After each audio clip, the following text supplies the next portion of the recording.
So we are continuing our lesson through Romans, and we have been looking at the same section that we're going to read, verses 9 through 21. This is our third week looking at this section, and I do expect to be here for a few more weeks. And the title of this is Unfeigned Love, Part 3. So starting in Romans 12, verse 9, it reads, "Let love be without dissimulation, abhor that which is evil, cleave to that which is good. Be kindly affection one to another with brotherly love, in honor preferring one another, not slothful in business, fervent in spirit, serving the Lord, rejoicing in hope, patient in tribulation, continuing instant in prayer, distributing to the necessity of saints, given to hospitality. Bless them which persecute you, bless and curse not. Rejoice with them that do rejoice, and weep with them that weep. Be of the same mind one toward another. Mind not high things, but condescend to men of low estate. Be not wise in your own conceits. Recompense to no man evil for evil. Provide things honest in the sight of all men. If it be possible, as much as lieth in you, live peaceably with all men. Dearly beloved, avenge not yourselves, but rather give place unto wrath. For it is written, Vengeance is mine, I will repay, saith the Lord. Therefore, if thine enemy hunger, feed him. If he thirst, give him drink. For in so doing thou shalt heap coals of fire on his head. Be not overcome of evil, but overcome evil with good." Pastor, will you pray for our Sunday school lesson this morning?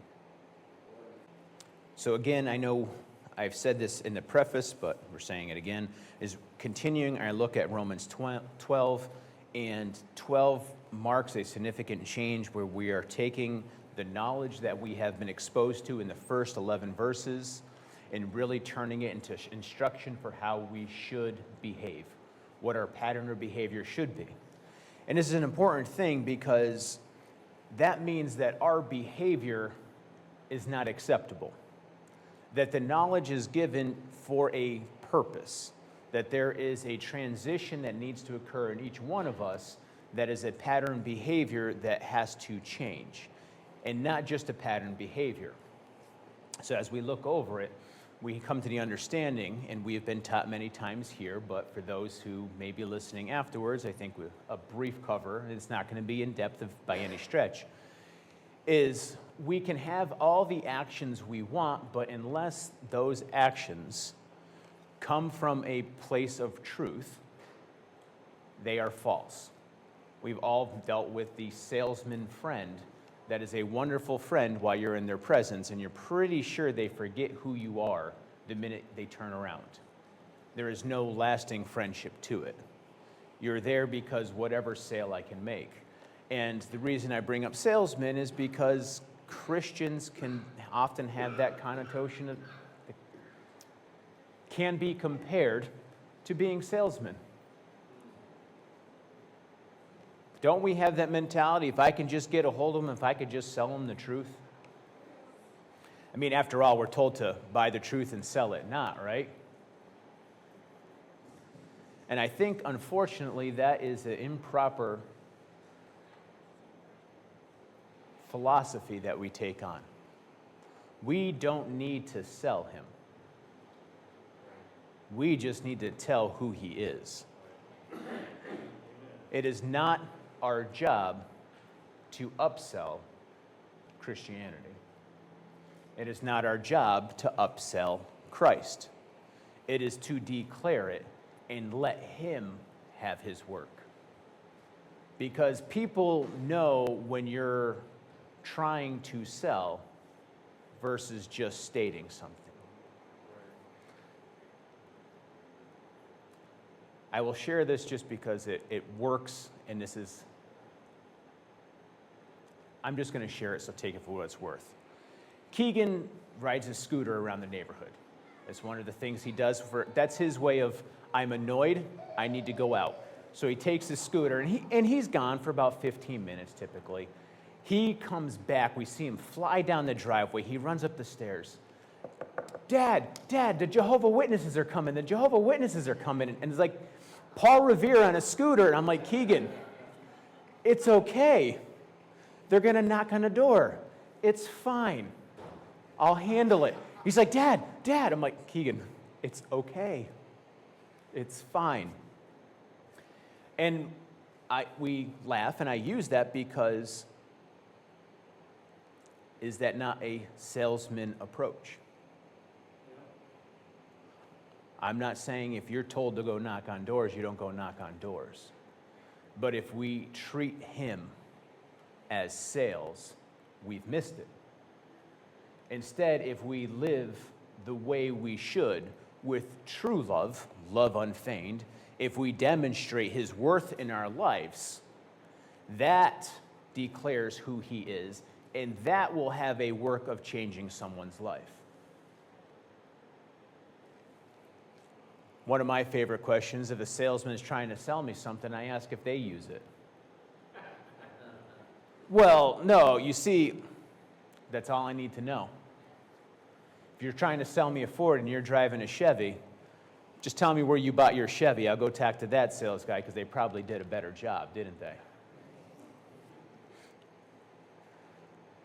Our life and the way we present ourselves in verse 1 is that living sacrifice. That demonstrates to others what our true values are.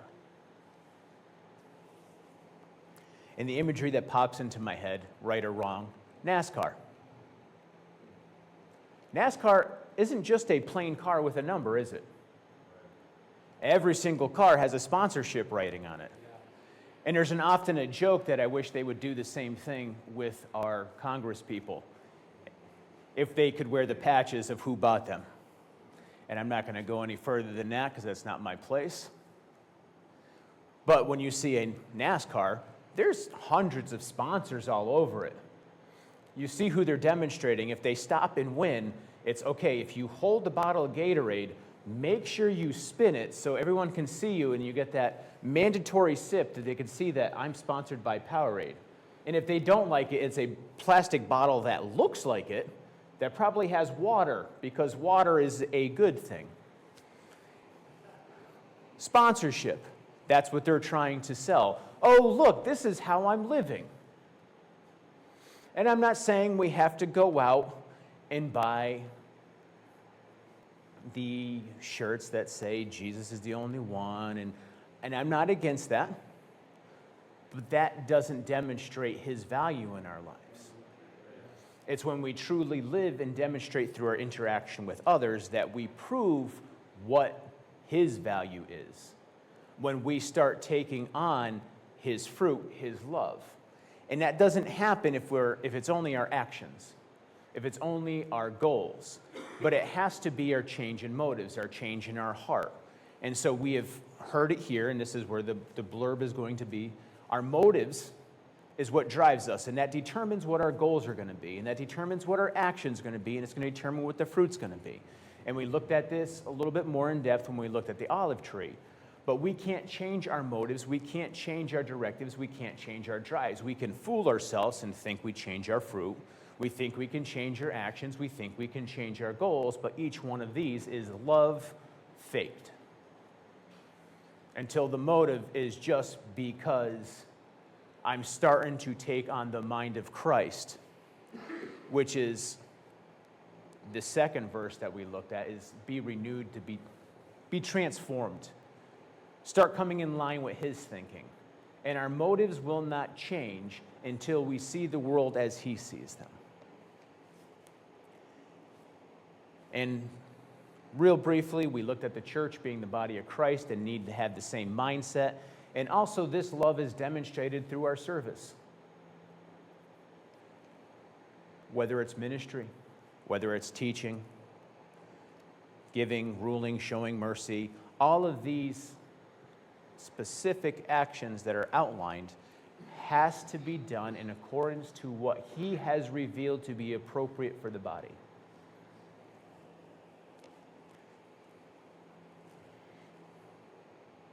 This past week, Sydney was asking me about preaching. And I said, well, there's a lot of noise, but is there a lot of content? Oh, sure. If I start jumping right now, Jenny's going to have a nurse panic attack and wondering what's going on, and talk to Sherry and make sure nothing is happening here. But you're all going to be like, what is going on? What's happening? It's immediately going to draw your attention. And if I start doing that Southern gospel pull-in and start doing this, we're start getting excited, aren't we? If I start raising my voice and I start talking fast and I get enthusiastic, people start drawing in. But did anything I say mean anything just now? No, it's just words, it's just motions, it's just riling up. And so just like love, when I was talking about preaching to my daughter, I go, absolutely, we should be excited about who God is and what he is doing. And that's fine to have that passion, but if it doesn't come back to the Lord Jesus Christ is God, it is hot air. Unless it draws us to a deeper revelation with him, or it draws us toward him, or it says, how do I get myself in line with him? It is hot air. Unless it draws me closer to him, unless it makes me cleave to him more, then it's hot air. I know we've been in it. It was like, wow, it was a great service. What did he talk about? It was a great service. I really enjoyed it. I'm not saying, can you remember the title? I don't know the title. I have to look back on my stuff to make sure I'm not using the same title 4 or 5 times. And if I am, tough. I'm sorry, you're getting someone with short-term memory. But unless it contains him, it's hot air. Unless our actions contain him, it's hot air.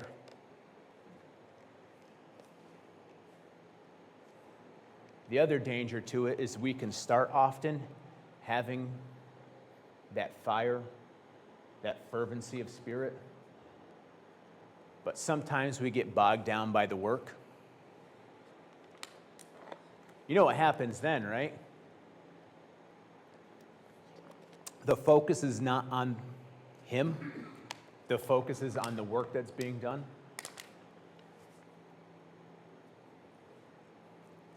I'm guilty of this, so this is me speaking from experience. I'm not calling on any of you. If you happen to join me in this, sorry, this is what I have.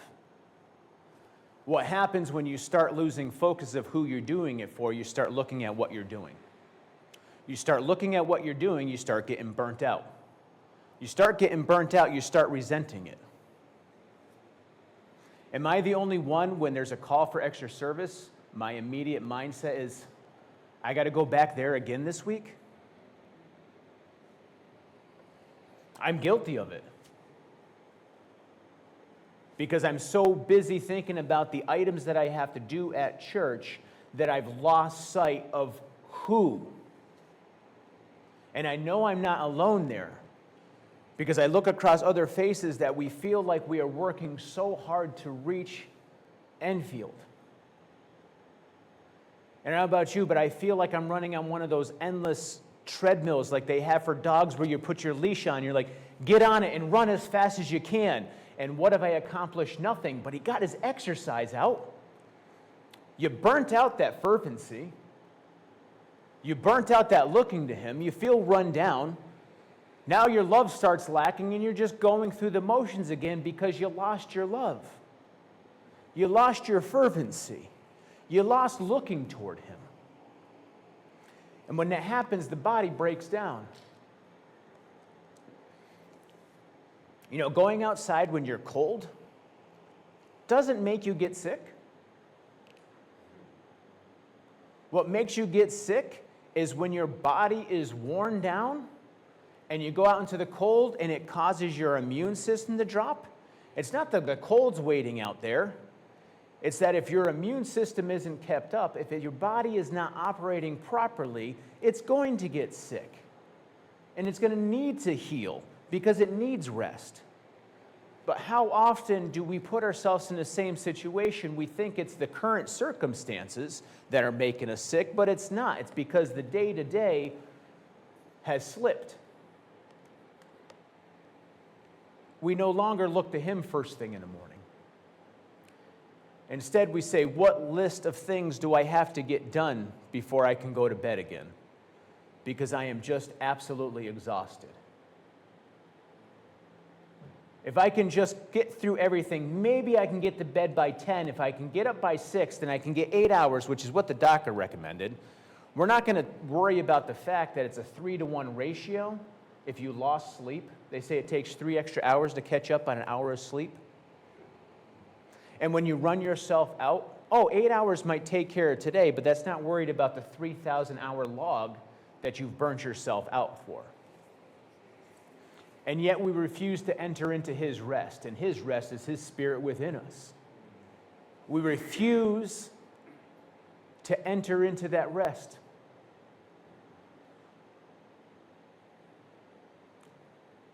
And I look at my own life and realize the absurdity of that. That he dwelleth in me, but I refuse to enter into his kingdom. That I'm so busy sitting on my throne dictating what has to be done in his kingdom that I've taken him off of it. That I've taken off the wise king that tells me when I should rest and when I should recover and that I should look to him. And instead we burn ourselves out to the point that who cares? Not even drudgery anymore. The problem is after it becomes a job, you dislike it, detest it, don't want nothing to do with it because now it's an obligation. If our Christianity has become an obligation, we have lost it. If it comes just I have to do this every day, we've missed it. And I understand that the only true good motive for serving him is because he is God, period. Not because what he provides for me. But if we get to the point that I am just doing it because I'm obligated to do it, then we've missed his goodness. We have taken him out of proper place in our life because we aren't called to be slaves. We are called to be adopted sons. And don't take him off the throne. He's still God. But if we lost that personal relationship, he is out of place in our lives. And if he is out of place in our lives, it doesn't matter the actions that we do. They're false.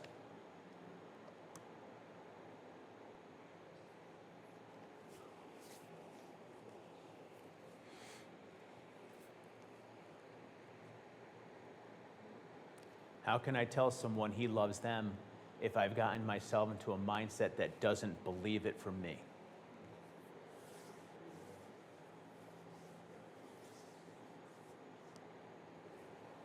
I've been there.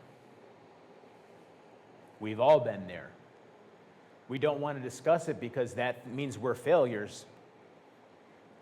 Christianity's got the same thing where there's things we don't want to discuss because God forbid we let him have his way with those things. God forbid that we actually have failures that we need him to address in our lives. Well, it's not that. We're letting parts of ourselves be like Adam and hide from him instead of going to him and saying, Lord,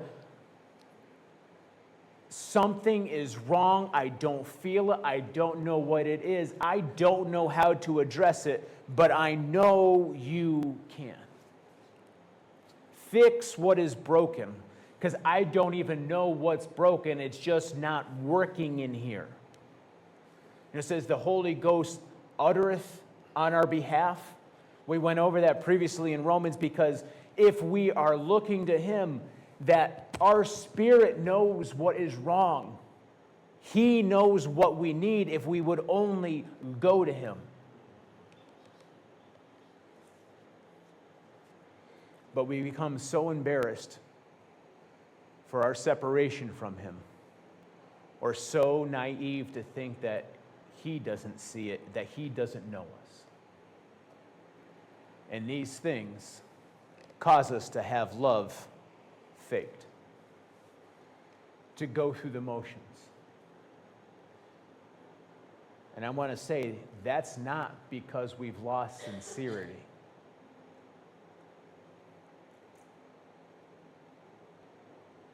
It is possible to be 100% sincere in our own minds and still be angry and disgruntled. Because that's what comes after disgruntled, is angry. Because if I can't fix it, then obviously I'm not the problem.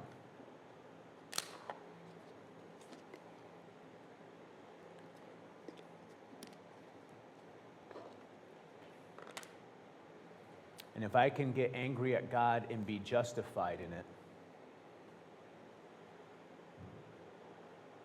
after anger, I don't need him.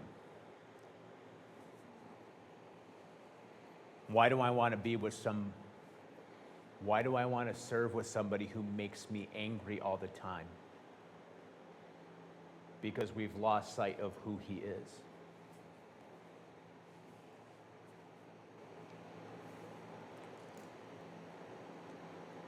And it's tough to carry out that entwining with him when we want to put stuff wedged in between. Because the next verse after love unfeigned is entwine yourself with that which is good, get away from that which is evil. You know, the entwine shouldn't break apart, but you know, even the best wood glue will not stop rotting wood. Rotting wood will fall off. Even though it would have life from it, it can still fall off if we allow the rot to get in there.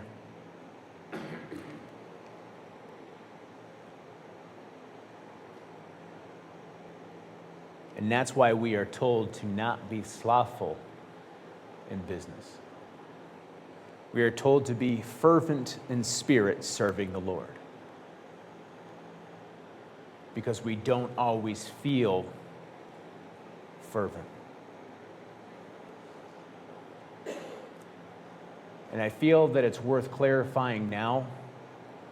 I am not condemning when we don't feel it.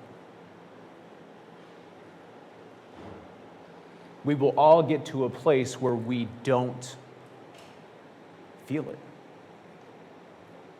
That is part of our normal emotions. That's part of our normal wake up, is when the emotions come in, we just don't feel it. And that would be great if love was a feel it. Love is an act of the will. There is no condemnation for how you feel about it. But understand, regardless of how you feel about it, get a hold of him. Because when you don't feel it, he hasn't changed. When you're worn out, he hasn't changed. When you no longer have that love and you no longer have that, you go to him. If we don't go to him, that's when we have the problem. But if we go to him, he is sure and he will renew us. His love is never ending. His love doesn't fail.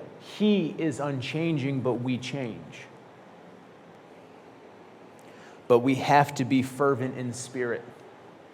Even if we don't feel it, we still have to give him priority in our lives.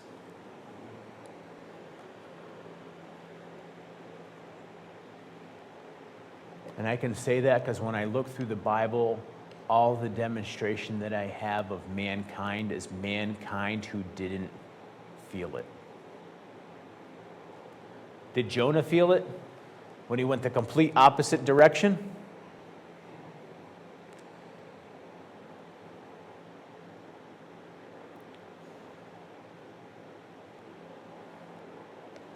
Looking through Romans, we can say, did Abraham really feel that when he decided to do his own thing and have Ishmael?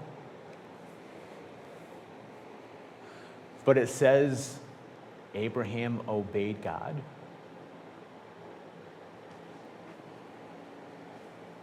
Means there's hope for me even when I don't feel it.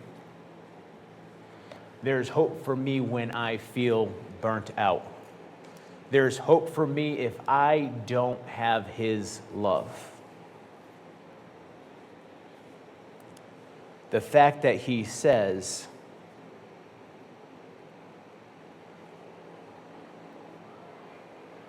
to be fervent means that it is possible.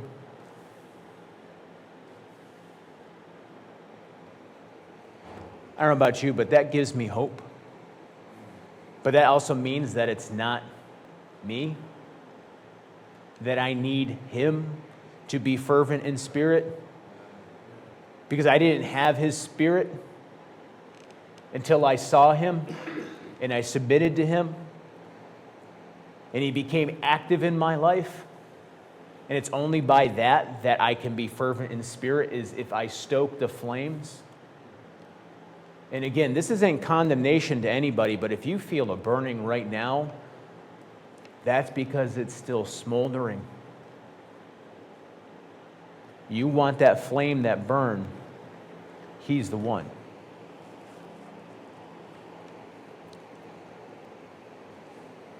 And we can go through each one of these ones that we talked about.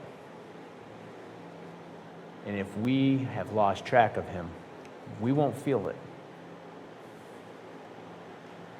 I don't know about you, but when I'm at my end, I'm not rejoicing in hope. I'm not rejoicing in hope. I'm like, yeah, God's got it under control, and one day I'll die. I'm not saying, please, everybody's listening, pay attention. I'm not saying I want to end it. That's not what I'm saying. Do not call the help hotline. I'm not looking to end it. What I'm saying is, at least someday I'll die because there's no relief. When I look forward, it's, hey, I have to do another 30, 50, 60 years before I can retire. And with today's economic, if I die at work, maybe Sherry will get a bonus. But it's good, because at least one day I'll die. What does that speak about our hope? Are we truly rejoicing in hope if that is our mindset? I'll just make it through another day until there's not another day I have to make it through. If that is our mindset, we've missed it.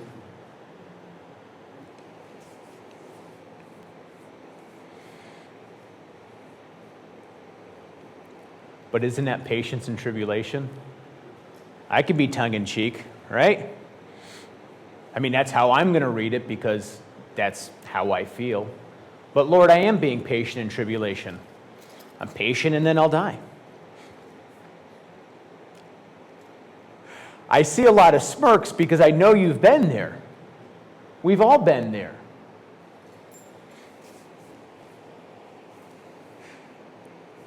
But if we are not truly awaiting him, we've missed it. Patience in tribulation isn't just sit there and get beaten, but it's to see things from his mindset, to understand that he has all things under control. Not, I guess I'll be God's whipping boy another day. If that's the mindset, that might be why there's tribulation, to get you out of the mindset that you need to be a whipping boy. I can say that, and here's my assurity of it. If he wanted us to be whipping boys, we already have enough problems. He did not have to reveal himself.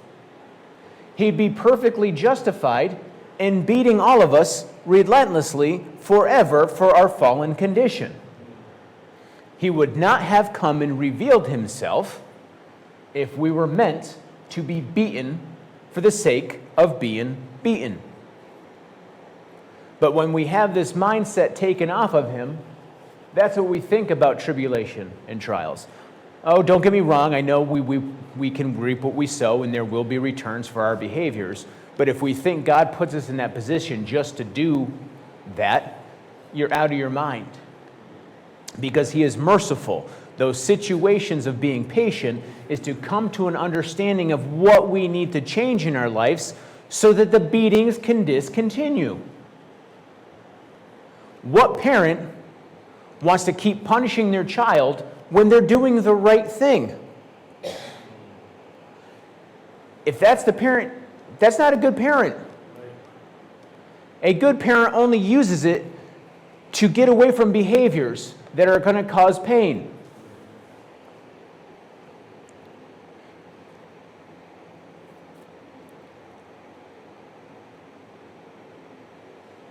The worst part is when we get to that place, we justify abusing the members of his body.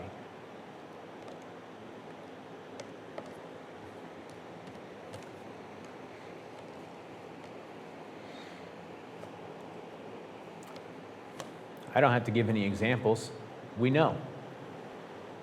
Well, I'm just aggravated, so you get what you deserve. You shouldn't have come up to me like that. Well, that's completely opposite of everything that we've read through here about love being unfeigned, about giving preference to the brother, about giving the necessity for what the other brother needs, for the edifying of the body, for the perfecting of the saints.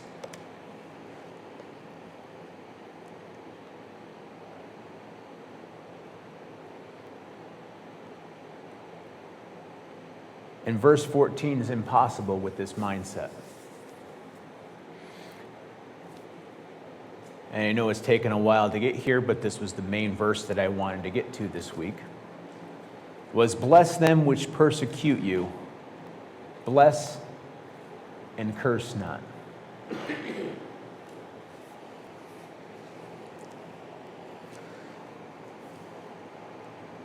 It is impossible to bless if he is not in us.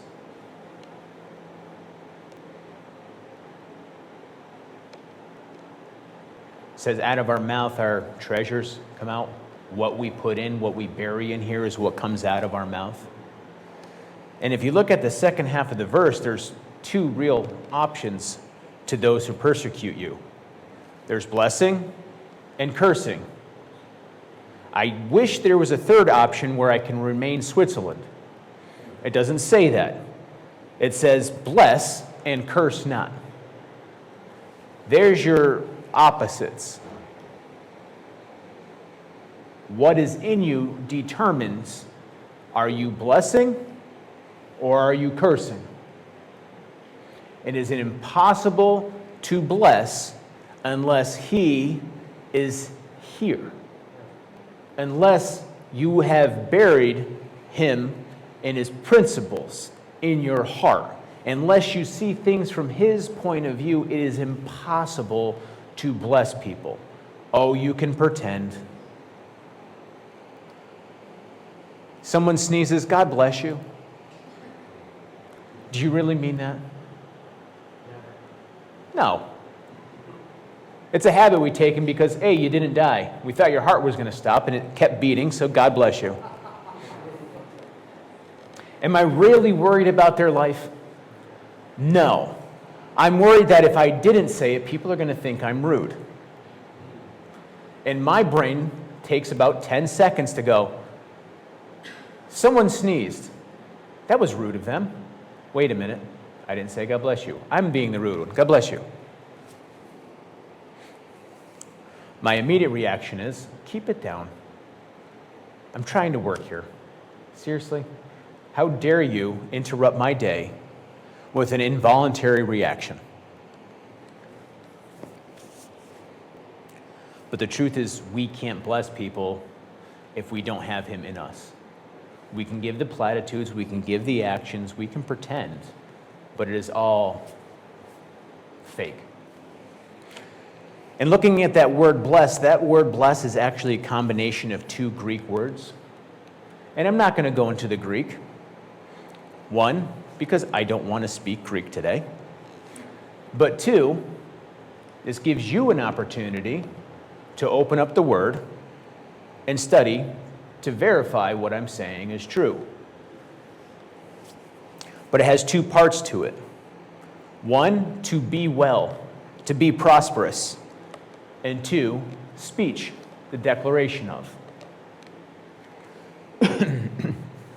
And that reason that that's important is you can only speak what you know. And prosperity to be well, I'm going to put it in my own speech. To bless means to speak life. And you're not going to be able to speak life unless life is in you.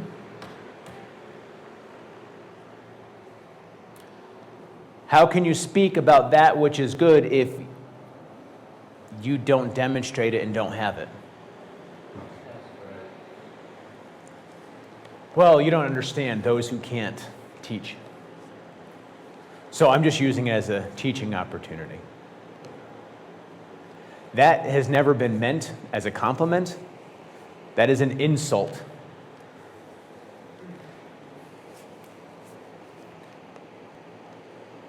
Speak those things which give life. You can't do that if you have fake Christianity. And what I find interesting is that word persecute doesn't mean someone who just happens to offend you, someone who does you wrong. But to persecute is to actively chase and pursue someone. It was used in Acts 8:1, and I'm pretty sure Paul knew exactly what he was talking about when he used the word persecute, because when Saul was consenting unto his death, and he was talking about the death of Stephen, and at that time there was great persecution against the church which was at Jerusalem. And they were all scattered abroad throughout the regions of Judea and Samaria except the apostles. Paul actively pursued. So this isn't talking about someone who walking down the hallway happens to bump against your arm and, you taken aback and how dare they? An accidental. This is someone who is actively pursuing you all the time. That is actively looking for a reason to give you offense. That is actively looking to make your life miserable. Well, if there's someone who's chasing me all the time, it is well within my right to absolutely crush and destroy them so they no longer pursue me. Right? If I break both their kneecaps, the worst they can do is crawl after me. And it's probably not going to be very fast, and that's going to give me enjoyment. So they're no longer persecuting me. Instead, they're amusing me. Plus, I feel better about taking care of business, don't I? And I've looked, and there's no justification for that. There's no permission to do that. For those who are actively engaged in making your life miserable, the response is to speak life to them. That is not my reaction at all. I no way, shape, or form want to speak life to them. And just in case we missed it, the follow-up by Paul is bless and curse not. Well, you got me there, Paul. I was going to say is, after this beating, God can give you life. If he raised Lazarus, he'll raise you when I'm done. But there's no leeway given for us to curse them. It says, curse not. That's not talking physical. That's just using our mouth. One, it shouldn't be in our hearts. But two, that shouldn't come out of our hearts or come out of our mouths. If he is truly God in our life and we are demonstrating his love, then we should see them as he sees them. Did he say, I'm going to die on the cross for this select few? But you pursued me, you hypocrites and Pharisees, and you're out.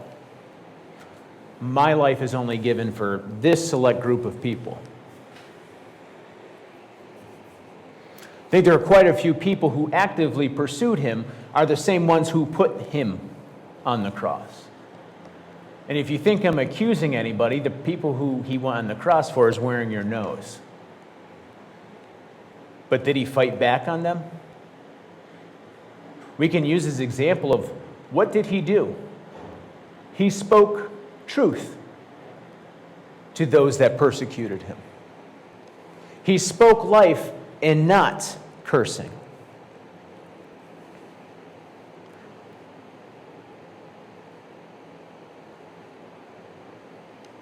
To be able to speak life, you have to have the two requirements. First, you have to know the truth. It has to be buried away to speak about it. You have to know it. And second, you have to bring in what you have to bring out what you put in. And the problem with the mindset that we talked about earlier is it no longer comes out because we've drained our battery to the point where we're not charging. I have 3 batteries that I use for, I know the word, it's just stuck somewhere. Vroom, vroom, vroom, the lines spin, it kills the weeds. Weed whacker, thank you. It was there, the image was there, but I have 3 batteries I use for the weed whacker. And you're supposed to use it until it slows down, and once it slows down, the responsible person will then take the battery and put it inside and let it cool down for a bit, and then grab a fresh battery, plug it in, and go about their day. The irresponsible, hi, this is me. I keep using it until every time I click it, it does nothing. And then I make sure I try and charge it. And then I wonder why when I plug it in, it flashes red because it's too drained to charge.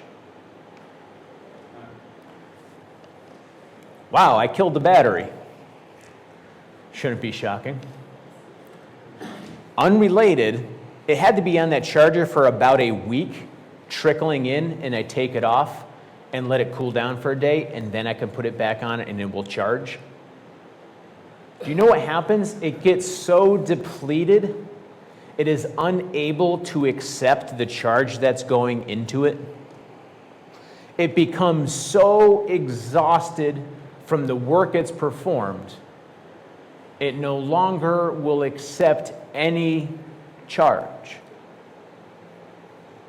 It's not until it can no longer do work for a period of time that it can then take a charge. How do we treat our life so differently? We run ourselves down to the point that we say we need to stop. And I'm not just saying stop working, but sometimes that stop is sometimes I just need to go sit somewhere because I feel like I'm drying out. And not just because I can't sleep at night and I know if I start reading Deuteronomy that I will be out 2 chapters in. That's not really getting it in us, is it? It's just I know that if I trick my body into think I'm doing something spiritual, my body's going to say, okay, nap time. But do we ever get to the place where we recognize, Lord, what is happening right now in my spirit is inappropriate. I don't know what it is. And then do we go about our business? We keep pulling that trigger. I know there's something wrong, Lord, and I should run to you, but as soon as I'm done, and then we get to the point that no matter how hard we squeeze the trigger, it won't work because the battery is completely dead. Because the warning signs were there where we're running out is, it wasn't just, Lord, you know something's wrong, can you fix it? Instead of taking the time to actively pursue him and recharge, instead, we think a quick prayer of, Lord, you know, is adequate. He knows. That's not wrong. That's not false. That's truth. He knows.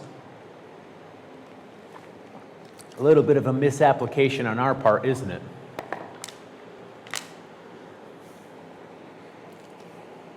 I love it. Truthfully. We love the gray area because we feel like we're justified in doing the things that we shouldn't be doing as long as there's just enough coverage to be like, Lord, I didn't know. I did what you said. As a parent, when your kids say that, you're like, you know exactly what I meant when I said, I can't open the door to your room. This needs to be taken care of. What they do, they took everything from behind the door and put it in the middle of the room. Now I can't get into the room, but the door opens freely. But Dad, I obeyed the letter of the law. Aren't you proud of me?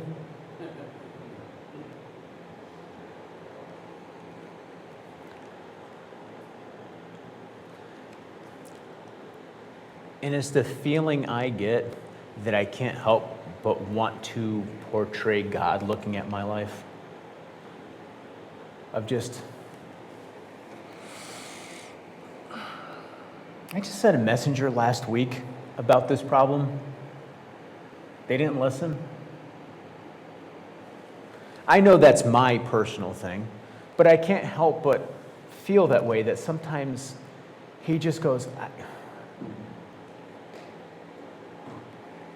like he knows, so he's not surprised.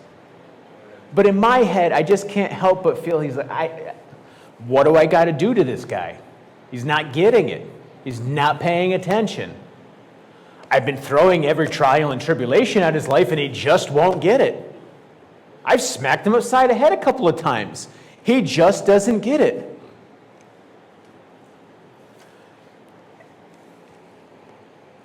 And I hope you appreciate my humor, that I'm not putting at God being frustrated that he is out of options, but putting in our own head, in my own thinking, I can't help but just God wanting to just walk up behind me, lick his hand, and just smack me right in the back of the head. Pay attention. Like, I don't know how I can make it any clearer to you. But it's okay, because I said, Lord, you know, and I was very sincere before I drained myself, before I took myself off his path, before I was so exhausted that I stopped walking. And then I sat down because I was tired of standing. And then I took a nap where I was sitting. Off the path, but I needed the rest. And I wake up so unrefreshed because I didn't take the rest that he gave me. And then I continue doing the same thing over and over and over again, expecting different results, which I think some people have determined to be the definition of insanity. But when those time comes, do we really, and this is the question for us today, is when those times come where we say, God, you know, oh, he knows. Just like when he asks us a question, we should know. When we say, Lord, you know, do we stop and consider we don't?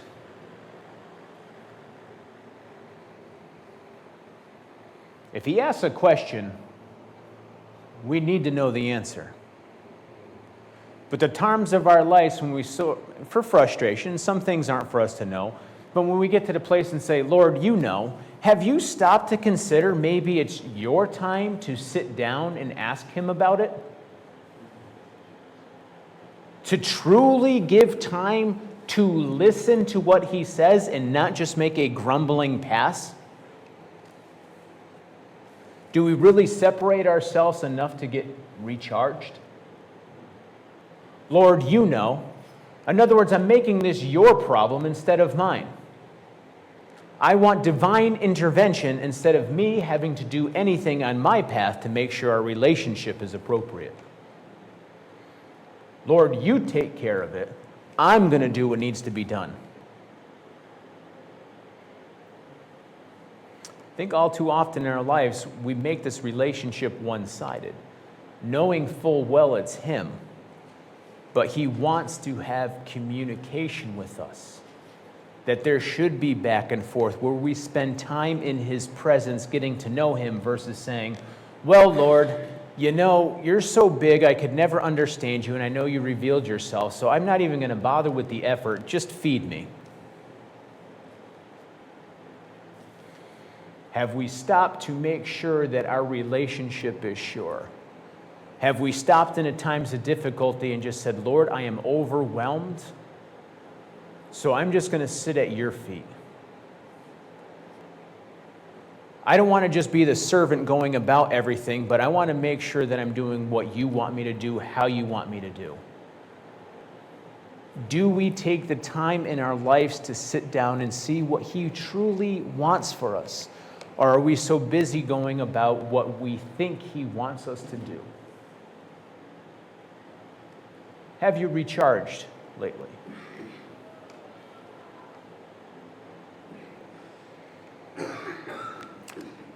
We've got one verse in chapter 12 covered, so we will be continuing multiple parts of Unfeigned Love still.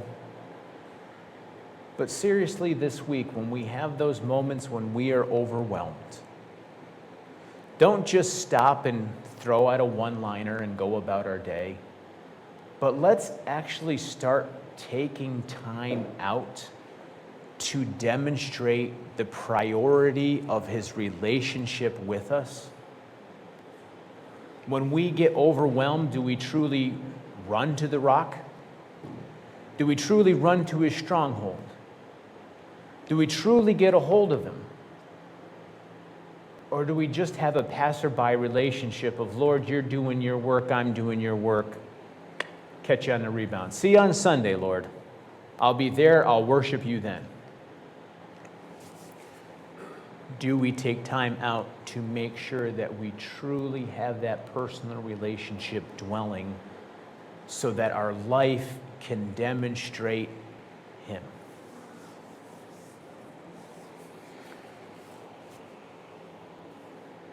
Brother Don Cash, will you pray a closing for our Sunday school today?